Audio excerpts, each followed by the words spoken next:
This is the Aftermarket Radio Network.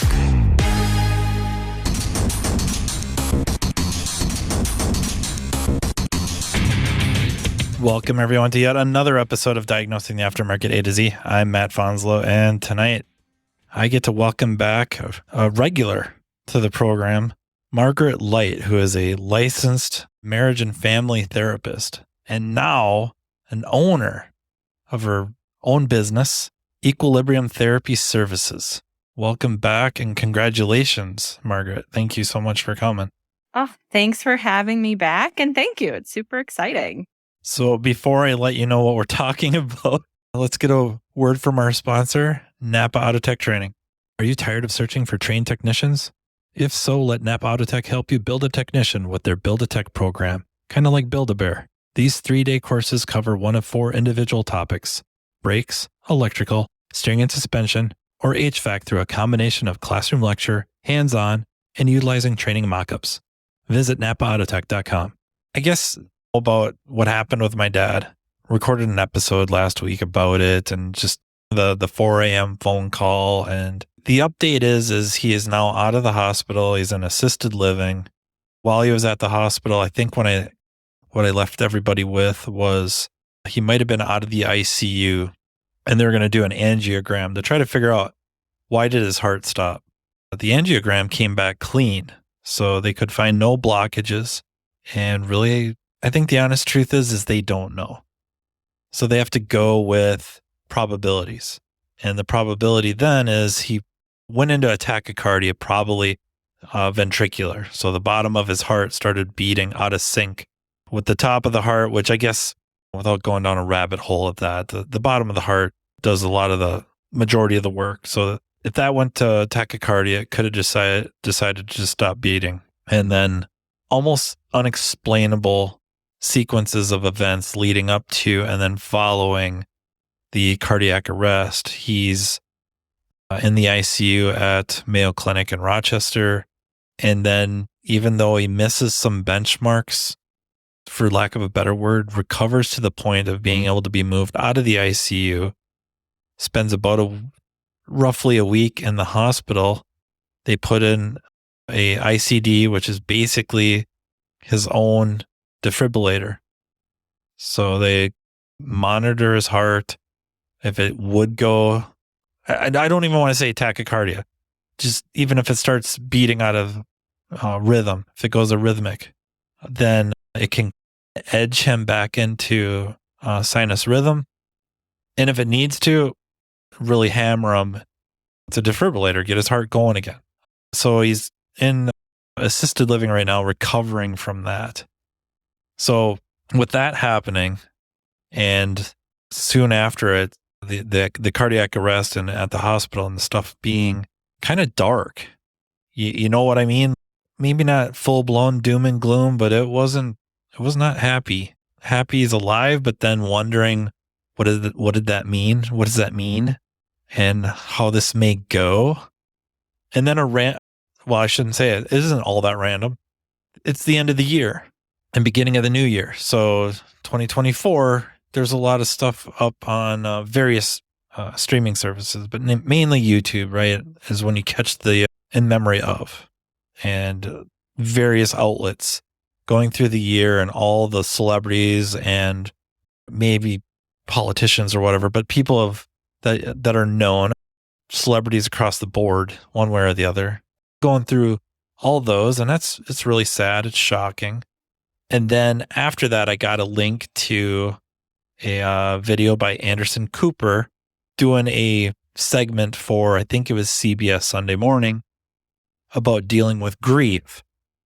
And his grief, his mother was Gloria Vanderbilt, and a brother that committed suicide, a father that died while he was very young, and him running away from his grief. And I'm watching this thinking, like, however many steps there are to grief, I might have started it, but I got to pull the eject cord. Like, I got out of it, but a lot of people don't. And I would have been heading down that road knowing that there's a process I'm going to go through whether I want to or not, and not really understanding it. And then almost like survivor's guilt, maybe a bad analogy, but like a survivor's guilt for people I know who have lost their, or people close to them. It wouldn't have to be a parent, anyone really close to them, and maybe feeling bad, but really not knowing how to help them or to be a good support system for them if need be. So now that I've talked for the first half of the episode, I will turn it over to you because I just dumped a whole bunch of stuff on you. So I think the first thing I think about is when we think about grief, there's this question of what is it? Traditionally, when we hear the word grief, we think about the death of a loved one, right? Friend, family member, etc. But in the broadest sense, grief is our reaction to a loss. And actually, that loss can be any number of things. It can be the death of a friend or a family member, but it can also be the loss of a relationship, the loss of a job. It can have to do with, this is horrible, but if a parent has a child that goes missing or is abducted, there's a lot of grief there.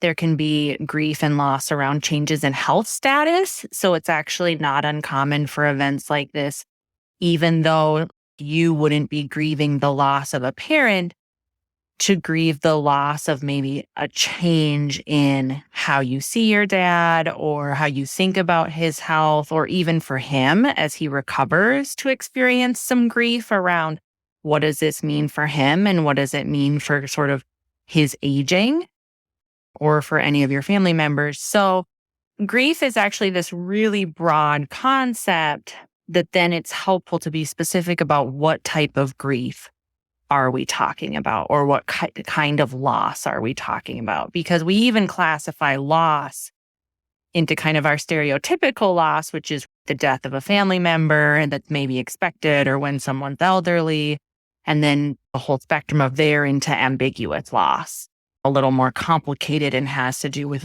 emotions and people who are physically present but not emotionally present, or people who are no longer physically present but are still emotionally really much on someone's mind.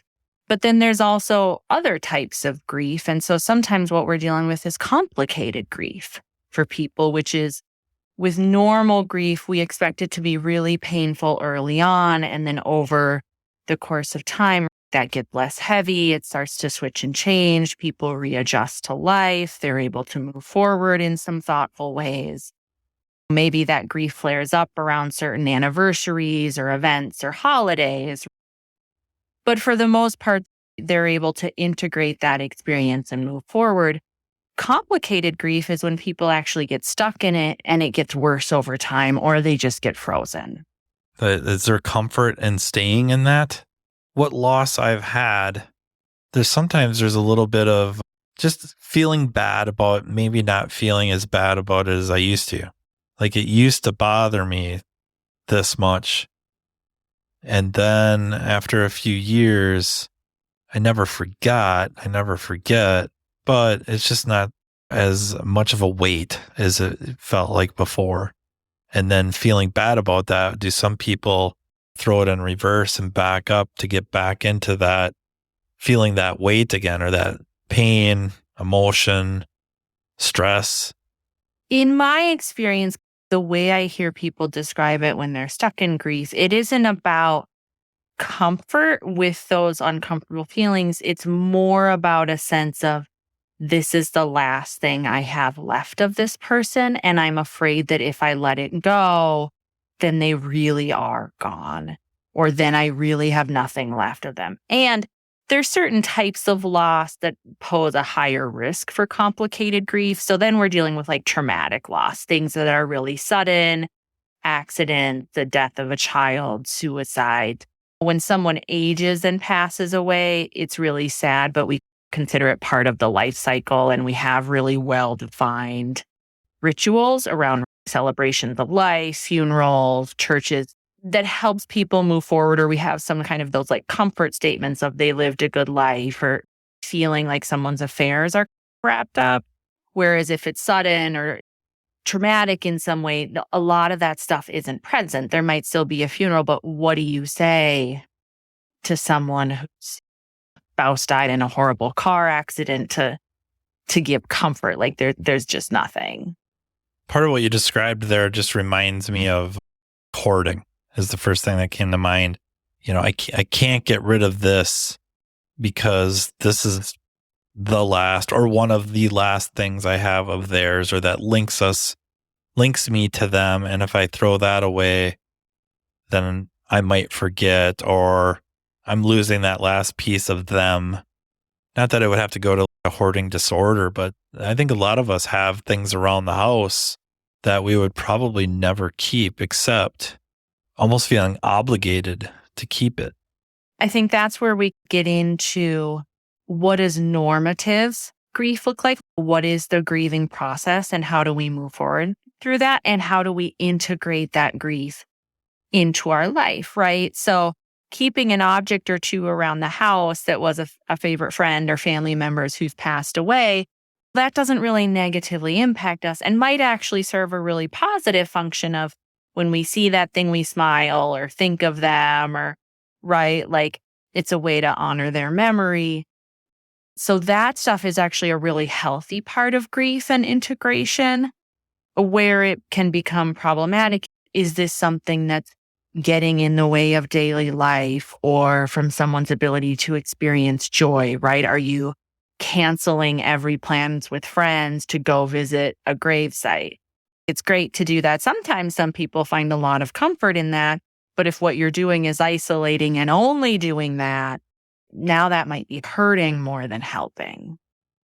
So I think it's hard to have the conversation without talking about the process. I mean, I could be wrong, and that's why you're here, is to straighten me out, give accurate information to the listeners. But it makes me think of an interview with an evolutionary biologist, and his wife's an evolutionary biologist, and that they know there's like a process of conflict as a couple or as humans.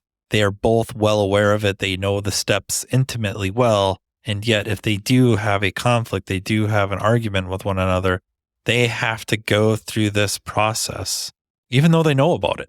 And I find grief seems somewhat like that. The process of grief is you can be well aware of it, know it intimately well. And yet, if you're experiencing it, you have to go through it. A lot of folks now are familiar with Kubler-Ross's stages of grief, which I think can be helpful in normalizing people's experiences. And what we know about the reality of grief is it isn't a linear process. You don't just move from one stage to the next and then you're done. It's actually a lot of back and forth, up and down, right? In this moment, I'm angry. In this moment, I feel like I have some acceptance. In this moment, I'm in denial, right? And that can even switch throughout the day, especially early on. It's really a roller coaster. And so I think you do very much have to just experience grief. It's not a thing we can skip over or pass. Some people try to avoid it or ignore it, but that's actually when we can also end up in complicated grief territory. You have to feel those feelings. And it's good to know it's normal, right? And sometimes grief, especially early on, can really mimic depression in that feeling really down or low, right? Low motivation, low energy, sleep problems. Even physical pain can be a symptom of grief, irritability, memory loss. Spiritually, there can be a lot of changes for people. Some people feel closer to whatever their spiritual beliefs are. Some people feel farther away and have a lot of questions about it, feelings of shock, and just riding that roller coaster through it, knowing that it's normal and knowing that it's not going to stay as intense as it is right in that moment forever. I think that perspective piece is really important because a lot of times when people are grieving, it can be scary, especially if it's a more intense emotional experience for them than they're used to. There can be a lot of fear around, why do I feel this way? Why are my moods changing so rapidly? When is it going to pass? What if I'm overwhelmed by it? And even that can make folks a little anxious. And so being able to maintain a little bit of perspective of as awful as it feels right now, if you're feeling those emotions and letting them sit and doing some of the tasks of grief, which we'll talk about, they're going to get less intense. It's going to be less frequent. It's going to feel more like waves than drowning in it. And eventually it'll shift and change. And really what we know now is it's not truly that grief just evaporates. It just changes and gets less present in everyday life, right? I mentioned earlier, there are still times where it's going to flare up, right? Anniversaries, holidays, birthdays, things like that. But even that over time with some intentionality can shift and be less overwhelming and almost turn into a time for like fondness and recollection than really intensely feeling the lack of that person being physically present. Some friends that have passed, grandparents. Yeah, I know I miss them. I'd much rather they were here, but often the memories are smiling or laughing, whatever events, or maybe something one of their mannerisms or something. Yeah, I would say overwhelmingly usually are pretty positive. And that's actually a sign of having moved through that grieving process, right? That's a really good thing. And if folks haven't totally worked through that process, then there's going to be a lot more avoidance, sadness, or even just not wanting to hold those memories at all. I would say I lucked out, though. I got a pretty good support system of family and friends, so not everybody is so lucky. And just thinking about, and something that I think we've talked about just in the past in general is the profession itself is primarily filled, I think, with personality types that would throw the shields up, throw the walls up right away. Leave me alone, I'll get through this. Maybe not actually saying that to anybody, but definitely sending out signals of back off, leave me alone, I got this. And then on the flip side, if those shields would go down, even for a moment, particularly at work, the people there, coworkers, colleagues, may not feel all that comfortable being the recipient of that, of having somebody open up about their grief or trying to open up about it or unwittingly opening up about it. And now potentially making it totally without any intent. There's no ill intent on their part, but being uncomfortable and not knowing what to do or what to say or how to act or how to react, and potentially making a situation where that person that is grieving did drop the shields is now really throwing them up. They just got taller and thicker, and working through that, kind of knowing as the person experiencing grief what to do, and then as somebody around somebody that may be experiencing grief, just some pointers on how to be a little more comfortable about that, because I think it unites us, right? If you care about anything, eventually you're going to experience grief, but be it a human or, like you said, a hobby, a job, your health, a pet. We're all going through that at some point. If you care or love something at all, it's probably going to go away, and now you are going to experience it. That should unite us all as human beings. Therefore, it makes sense to just have a little bit of an idea of what to do or what not to do. So yeah, you're 100% right. Loss is going to be an inevitable part of life. And anytime we have any type of attachment to whatever that thing is that we've lost, we're going to experience some grief, right? I will say, if we struggle to sit with our own grief or acknowledge our own vulnerability or difficult emotions, we're probably going to struggle to do that with other people as well. And like you said, then we're harming ourselves and other people, right? Because some of the ways people talk to themselves when they're experiencing grief in an effort to just make it go away, they'll literally berate themselves for feeling sad, or they'll say, I shouldn't be feeling sad. Of course you should. Like, that's a normal human emotion. And right? If that's what you're saying to yourself with your own grief, that impulse is going to come up with other people as well. It's two different questions there, right? How do we support ourselves when we're grieving, and how do we support someone else who's grieving? Let's start with supporting ourselves. The normal external stuff, and then there's the internal stuff, right? External stuff is going to be like continuing to take care of yourself, right? Create some type of routine if needed. Know that it's normal to feel low motivation and just to feel like you don't care, but then going through the steps anyways, right? Just knowing that, being patient with yourself.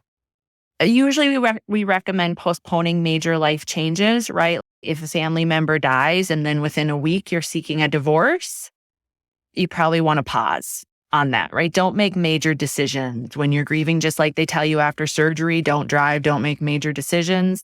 Same idea with grief. Let that settle for a bit.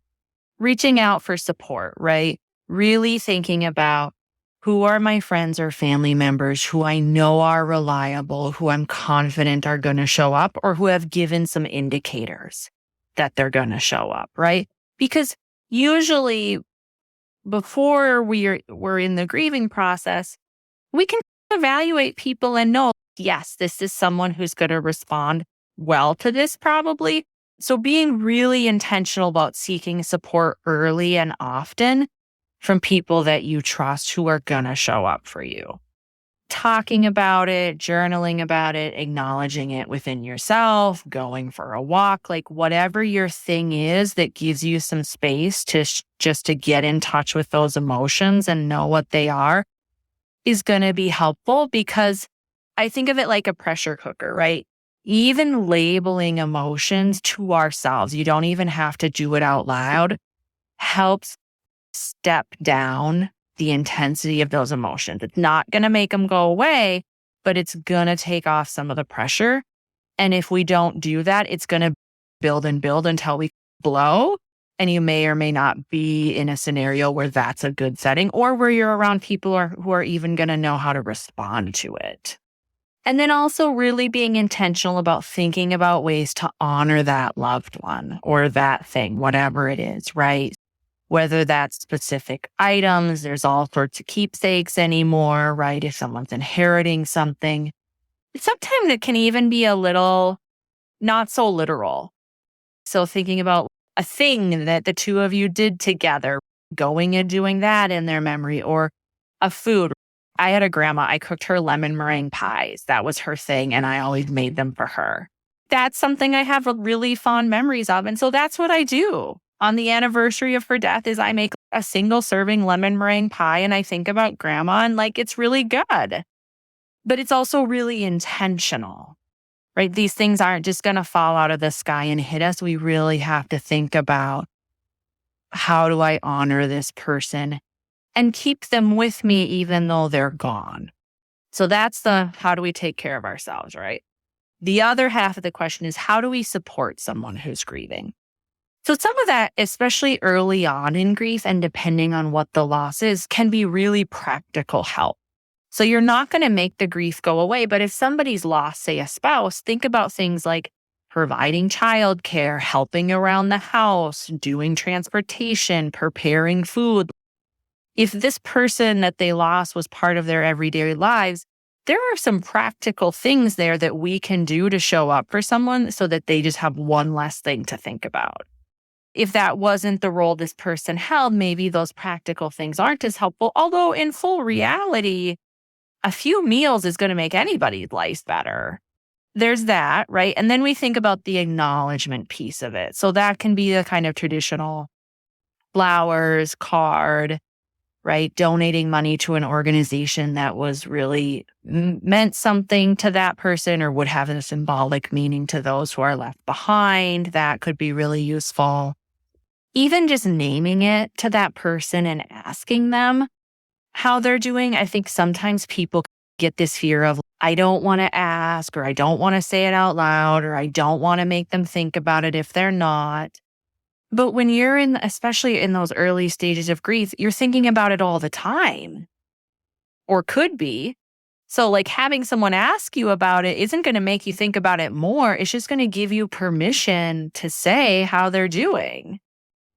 Being available and being patient, right? And even just acknowledging when someone's grieving, there is quite literally nothing we can say to take away their grief.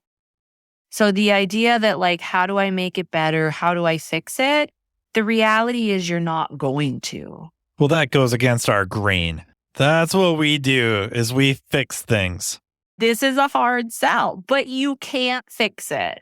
Unless you can bring people back from the dead and then prolong life indefinitely, you aren't going to fix it. I mean, I was going to start taking up that endeavor, but now I don't have to. But you could still go for the prolonging life indefinitely thing, though. It's a rough one. So you're not going to fix it. So even just acknowledging that within yourself of sometimes people go into these scenarios and they feel almost like a failure if they don't feel like the person is happy now by the end of the conversation. Let's just erase that to begin with, because that's making it about you. And this scenario isn't about you. It's about the person who's grieving. Looking to make yourself feel better by trying to make them feel better, or at least trick you into thinking they feel better because of something you did or said. And sometimes, I mean, can be one of those honesty is the best policy moments of, I know I can't fix this for you, but I want you to know I'm here for you, or whatever your language is. And don't offer like the false platitudes of, I know how you're feeling. I know what this is like. There's a reason for this. Nobody's interested in hearing any of that. I know so many people that's what they do. Is it starts out, I know exactly how you're feeling, or I've been there, or I know somebody that's been there and this happened. Or worse, it turns into a story about them and how their situation was worse than yours. Yeah, no suffering Olympics. That's not helpful. And I don't think they know they're doing it. They just get to talking, and the next thing you know, it's, well, when I lost so-and-so and it was like this. So, maybe not flat out telling you that what they went through was worse, but implying it like you're supposed to feel better because, well, at least I didn't have to go through that. Whew. And right, like that's where it pays to be really thoughtful about sharing and really noticing where the other person is at, right? Because I think sometimes people do that in an attempt to connect or normalize an experience, but it can really miss the mark. And that actually requires kind of some skill and nuance to be able to do that in an effective way.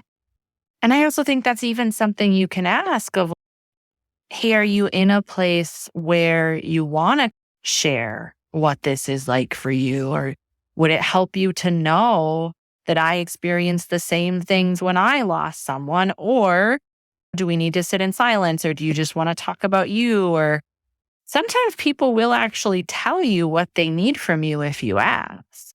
And it's not a how can I help make it better? It's a how can I support you in this moment? For 98 years, the Napa name has meant quality parts and service. It also reflects top quality training programs to help you build a more successful vehicle repair business. No doubt, the technician shortage is impacting everyone, but you're not facing this battle alone. Napa has the solution by making Napa Autotech training available near you. Napa Autotech provides automotive aftermarket technicians career development opportunities through structured, disciplined, measured, and high-quality technical instruction, no matter the technician or service advisor's skill level.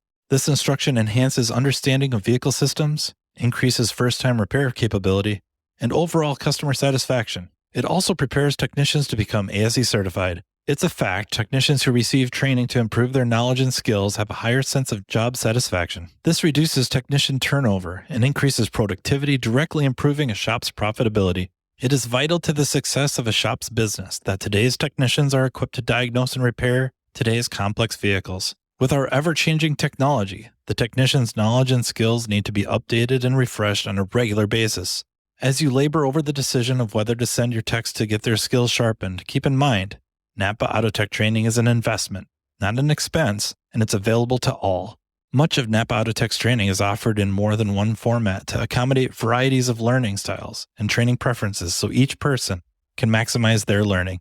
Whether you're more of a hands-on person or enjoy learning at your own pace, Nap Autotech is here to provide you with the training you need in the format that works best for you. To learn more about what Nap Autotech offers, contact napautotech.com. Sometimes it does mean a lot to talk to somebody that's been there, done that. Like you said, not in the suffering Olympics, but I know that you have a fairly good idea of where I'm at, and now I can talk to you, and they can be just like, even if it's just an acknowledgement of your feelings or thoughts and all of that, just to being like, you're not alone. I was there, or I didn't quite get there, but it's just something where, yeah, you just don't feel like you're the only person that's just not sure how they're going to keep going on.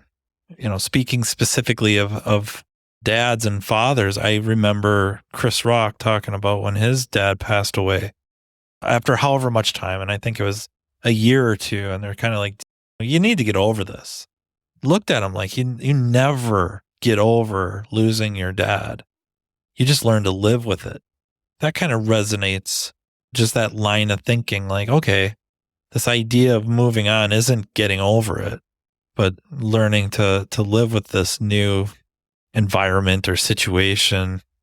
That's very much true, right? It's not that you're ever not sad that the person is gone or that you don't wish you could have them back, but you do learn how to integrate it and live with that reality. And part of this, I think, can get into how those deaths happen. Sometimes we talk about anticipatory grief, right? If someone has a long, prolonged illness where people have a chance to plan or prepare or grieve ahead of time, or where there's a lot of suffering, sometimes it almost feels like a relief or a blessing when that suffering is over because it's so awful and we don't want people we care about and love to suffer, versus something really sudden or shocking. And I will say, I don't actually know if there's any research behind this. This is just me talking anecdotally.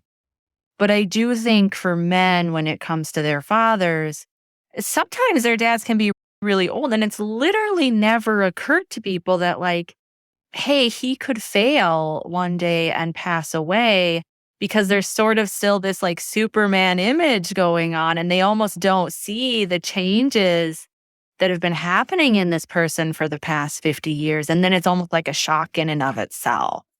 Interesting you bring that up, because that's a discussion my brother and I have had.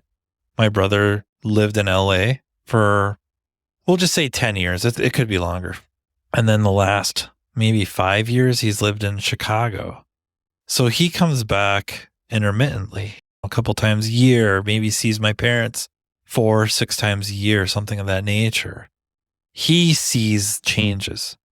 He sees physical changes. They're much more apparent, much more vibrant, like attention grabbing to him, where especially these last pushing 15, 20 years of seeing him at the very least once a week, don't necessarily see those changes. Sure, if I look at pictures, it's like, oh, wow. But yeah, I sympathize with that. And then in this particular situation, I've never seen my dad sick or in a hospital. Like, he's never been in the hospital for anything. He's never had surgery. And then all of a sudden it's this. That by itself was very, somebody's not immortal, you know it, but just shocking. Logically, you know they're not immortal, but emotionally, it's a different process. And some little part of your brain wasn't on board with that message yet. What it really was, and I might have mentioned it in the last episode, is that my grandfather had lived into his late 80s, and he was not nearly as active as my dad. My dad's, again, not like some athlete, but he's non-sedentary. So I think I had reasoned in my head a little bit that I probably got another 8, 10, 12 years with him. And then this happens. Just somehow I forced this issue by even thinking that. It's like the universe is showing me.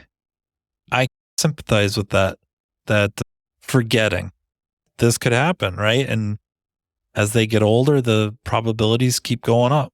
there can be something really scary about scenarios like this because we like to think that if we can influence and control the things we can, that then bad things won't happen, right? If we stay relatively active, if we eat relatively well, if we do all the kind of health things and don't have major health concerns, we're just going to age well and it's going to go well. And we're not going to be that story where some random thing happens that's unexplainable.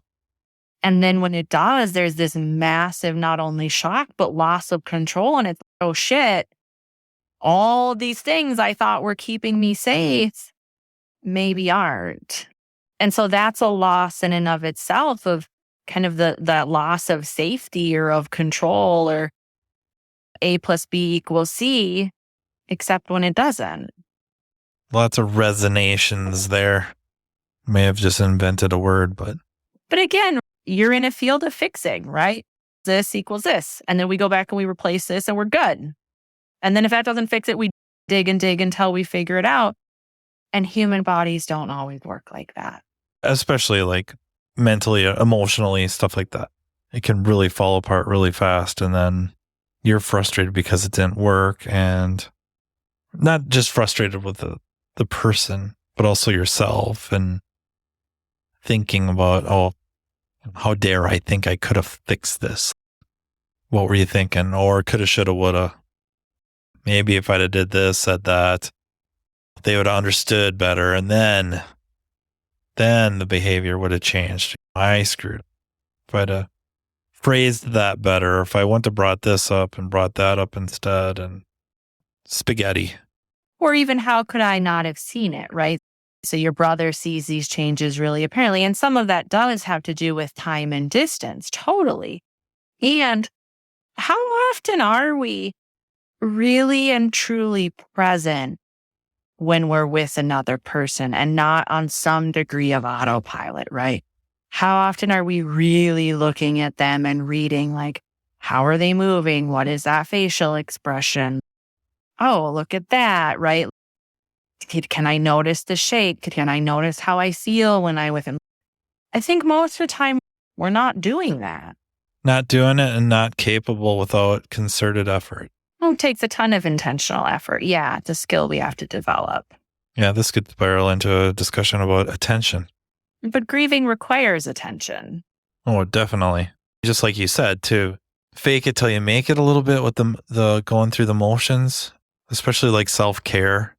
And to be clear, you're not faking happiness then. You're just I'm a big fan, people don't like this word, but I do, of surrender, right? I'm surrendering to the fact that this is a crap day and I'm going to feel like crap the entire day and I'm going to hate the entire day, but I'm going to get up and take that shower and go to work and just accept that it's crap. I think surrender is a fitting word for that. I guess I can think of a few different situations where that word is used and it's generally positive or a positive outcome. I think surrender, they think of stick 'em up, surrender. Oh, I give up. But you are. There is something to be said for I'm giving up with the grief, right? You're here, you're present. All right. Back to the controlling what you can control and accepting what you can't control. That surrender falls into that more so than just totally giving up. I'm out. Okay. That's very reasonable. And it's cutting yourself some slack too. Speaking specifically of grief, that you should cut yourself a little slack and experience it. You're going to have to experience it because if you don't and you're going to try to avoid it or dampen it, the means of which you're going to do it it just opens up a whole nother can of worms, right?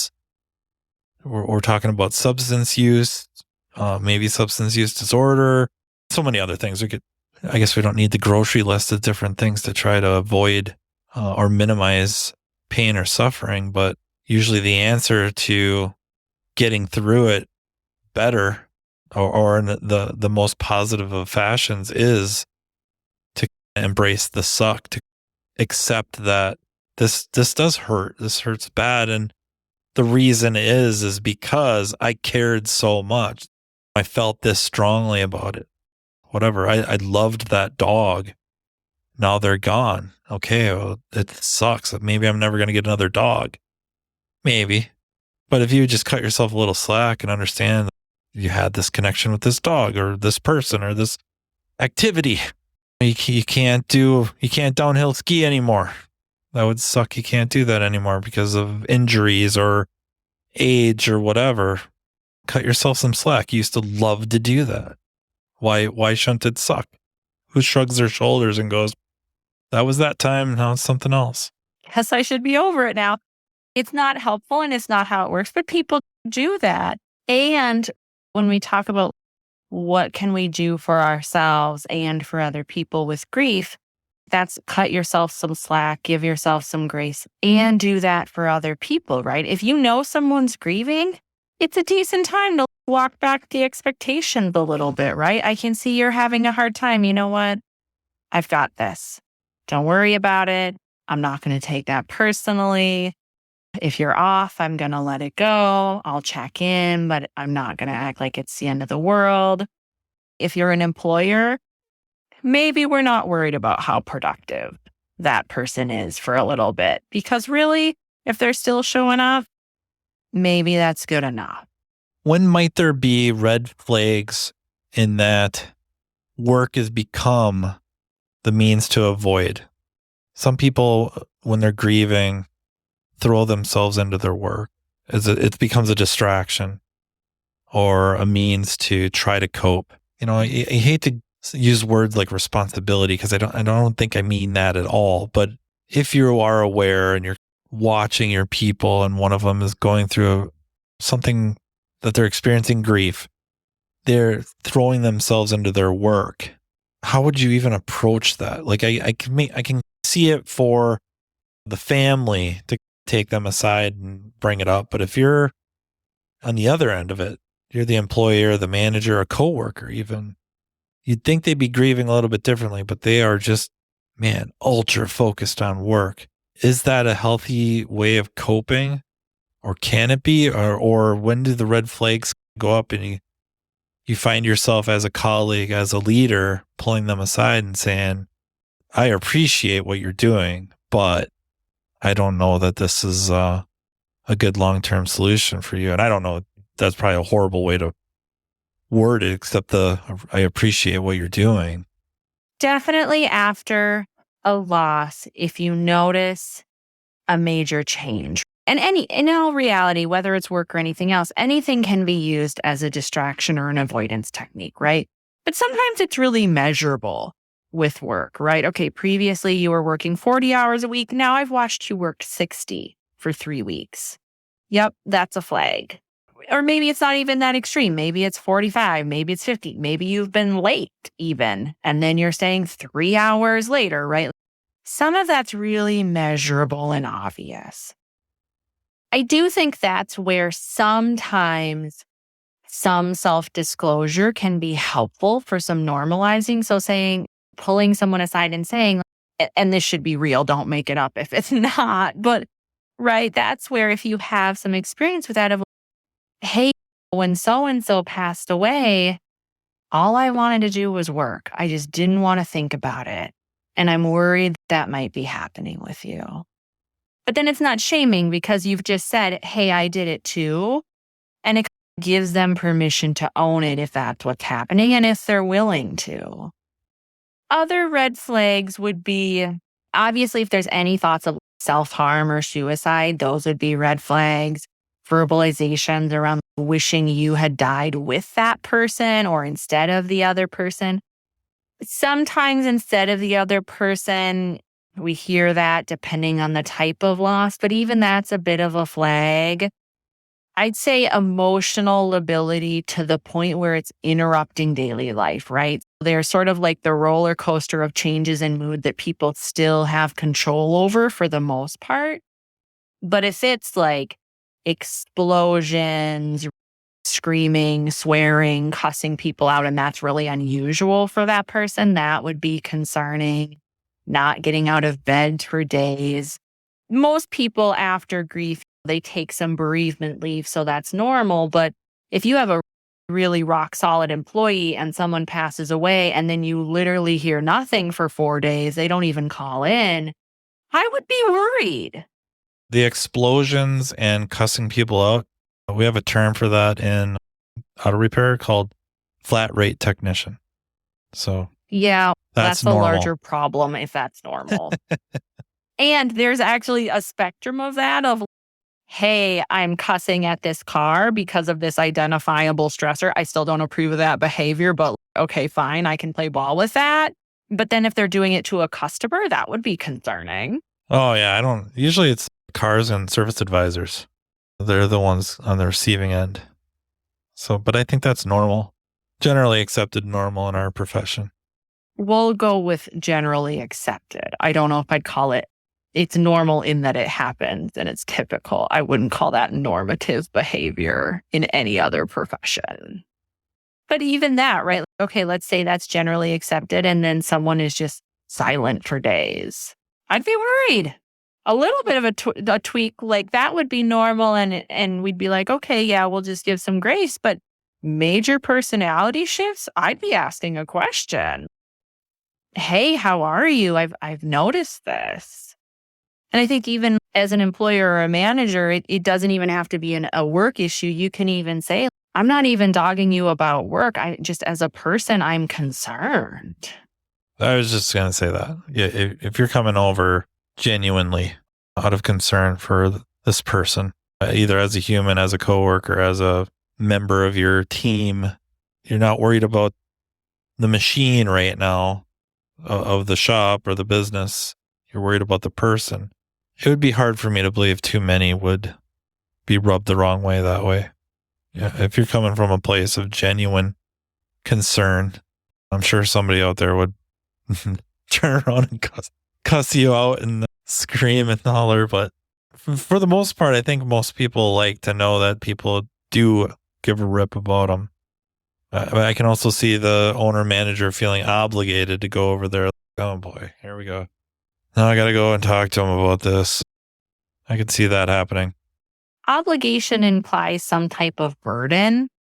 Why is it a burden to ask someone if they're okay? I wonder if they're scared of the answer, especially if they're expecting yeah, I'm fine. Good. All right. That's that vulnerability piece of, okay, I'm going to pay lip service to this, but I don't actually want to have to deal with anything, which is more about them than about genuine caring. I did my good deed. I checked on them. They're good. And then if they answer, right, they answer, I'm struggling or whatever, implying that things maybe not be going so good. And then it's, now I got to deal with this. So I don't know. I'm not saying there's a lot of people that do that. I don't even know if I can think of somebody offhand that does that.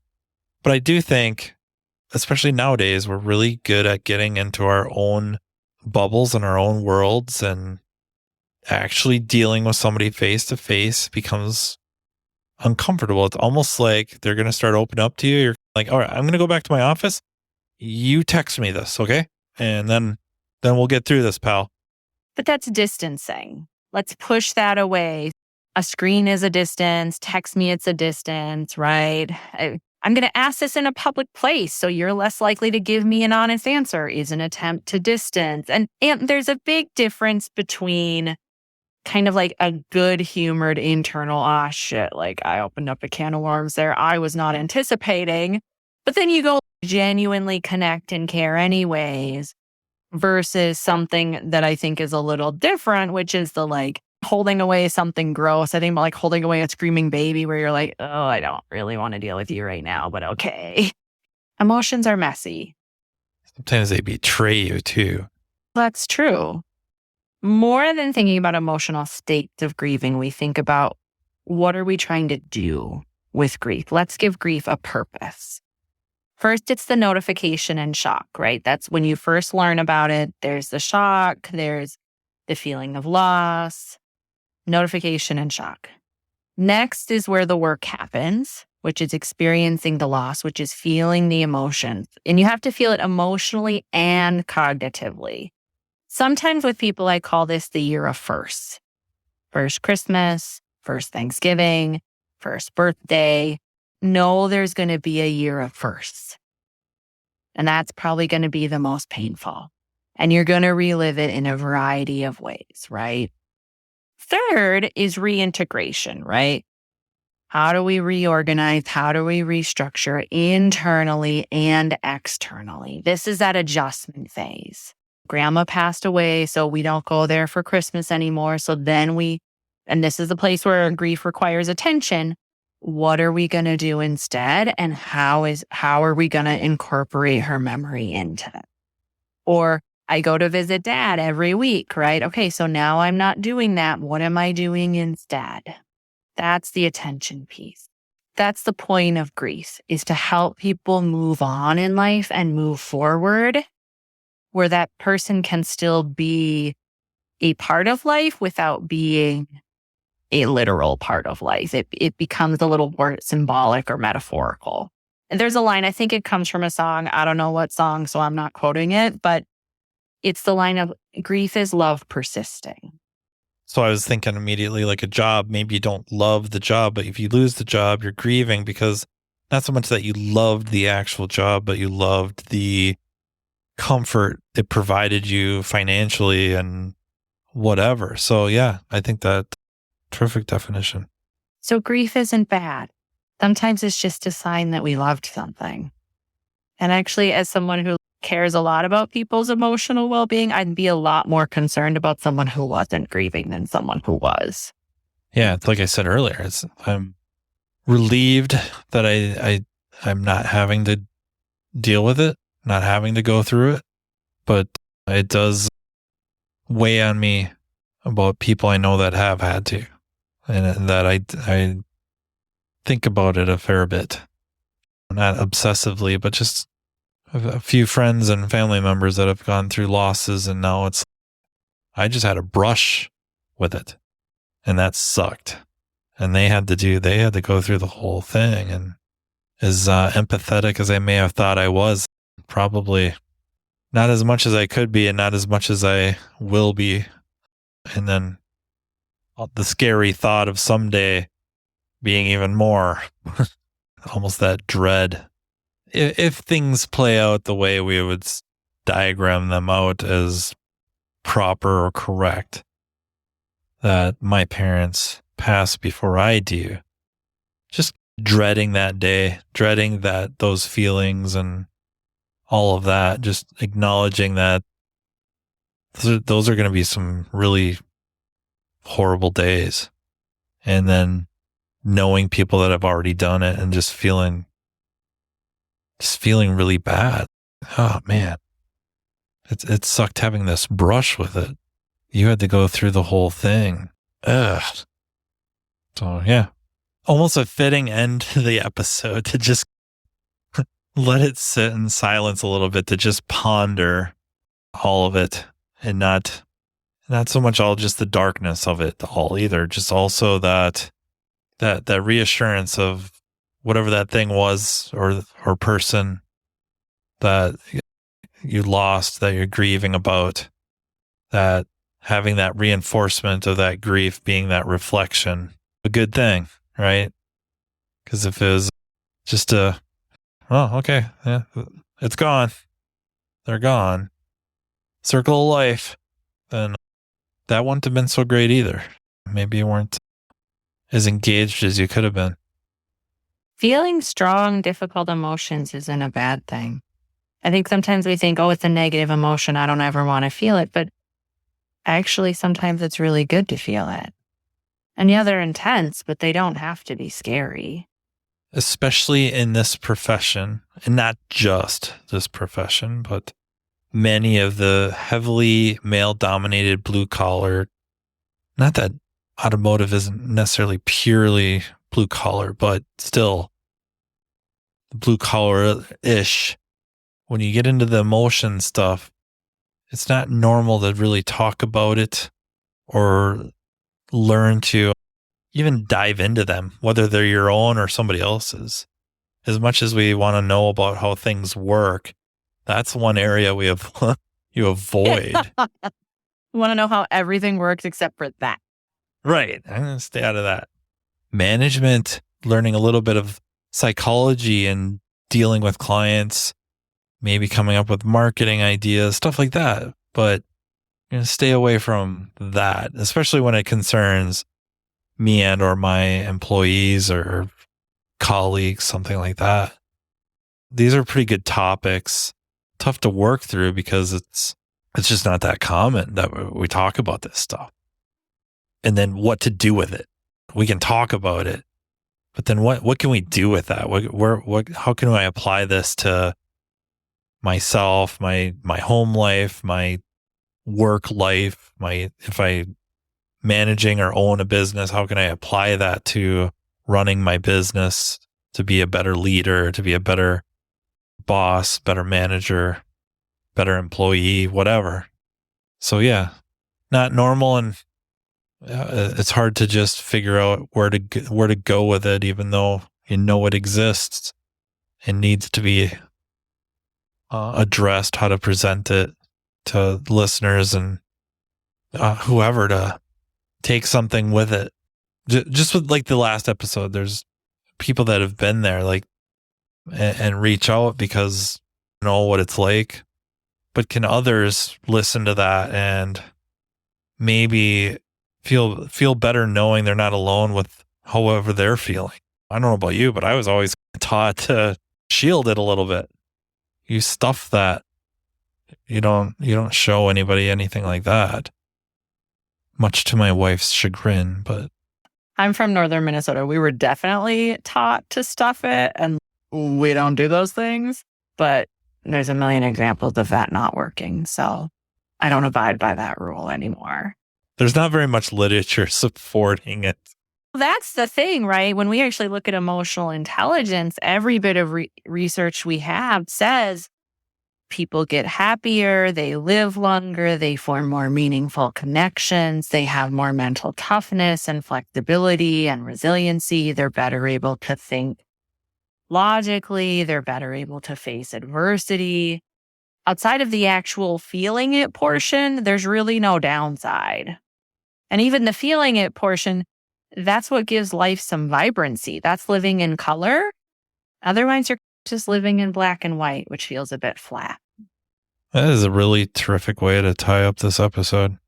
Thank you. A+ for me. Yes. A+ for Margaret Lay, licensed marriage and family therapist, and now a owner of Equilibrium Therapy Services. So if you're interested in checking that out, checking into her services, just really, you can Google her name, Margaret Light. It comes right up. Yeah, I think she's even looking to offer services.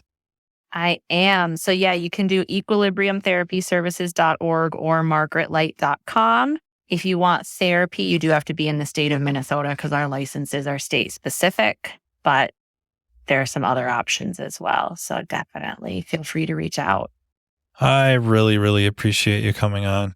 Thanks for having me. This was great. I look forward to further episodes. I think we have some really interesting topics about attention deficit disorder, which is a horrifically named. I've heard it better. I feel like it's better attention distribution disorder rather than deficit. But anyways, that's another episode. Plus, I think we have a few other ideas. So lots of ideas in life. I'll always come back on. Great. All right. Thank you, everyone, for listening. I hope you got a lot out of this, and go back and listen to a few of the other episodes with Margaret covering various just mental health topics that we probably don't talk enough about. I feel like I should mention that grief was covered by Carm on his Remarkable Results podcast. It's episode 885. So if you're looking for a little bit more or maybe a different angle on grief, give that a listen. Let me know what you think of it. Like always, if you have ideas for episodes or would like to be on the podcast, please do not hesitate to reach out to me. I'm pretty easy to find. Email me at mattfonslopodcast@gmail.com or find me on social media. Hack my account like some other people have. And until next time, take care. You've been listening to Matt Fanslow, diagnosing the aftermarket A to Z on the Aftermarket Radio Network. Follow Matt on your favorite listening app. He's very interested in what you have to say. Let him know what you'd like him to cover and come on the show.